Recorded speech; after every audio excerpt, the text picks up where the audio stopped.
कोणार्करे ओडिशा पथप्रांत नाटक महासंघ पक्षरु बुधवार पूर्वाह्न जातीय पथप्रांत नाटक दिवस महासमारोह पालित हो जाइछि। प्रथमे समस्त कलाकार माने कोणार्क सूर्य मंदिर सम्मुख में एकत्रित होई पथप्रांत नाट्य शोभायात्रा बाहरी नृत्य गीत प्रदर्शन करथिले। एही पर्व में सूर्य मंदिर बुली आसिथिबा पर्यटक माने मध्य सामिल होई नृत्य परिवेषण करथिले। पर पर अर्कसी शिल्पी बाटिका परिसर में एक साधारण सभा आयोजन होइतिला।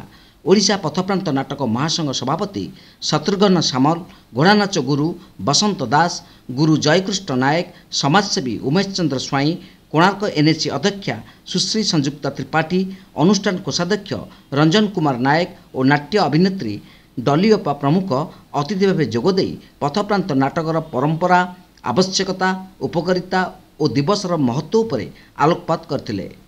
एही अवसर में विशिष्ट कलाकार मानकु अनुष्ठान पक्षरु संबर्धित करा जायतिला।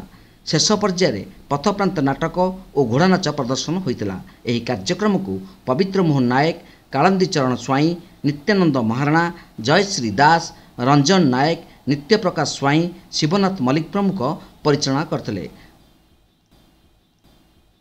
आमे हमर एही दिवस को पुरी जिला कोणार्क अर्कश्री शिल्पी बाटिकार आमे धूमधाम रे पालन करुचु।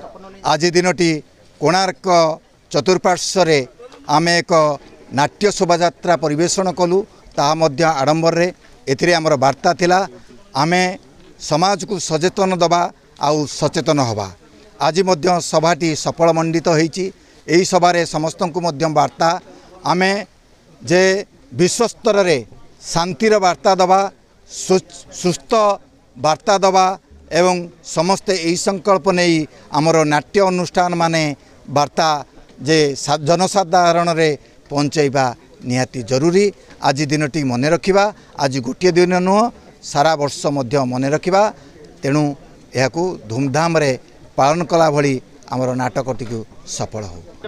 माने सबुदिन आम कौ ना कौ दिवस पालन करता, लेकिन एमती गोटे दिवस कि पथ प्रांत नाट्य दिवस कहीकि आज फर्स्ट टाइम सुनली, किंतु बहुत भल लगिला। मुझे भी डांस कली, माने मुझे एक्सपेक्ट करनी कि मत एमती गोटे चांस मिल समस्त संगे मिसिकी डांस करने को बहुत खुशी लगिला।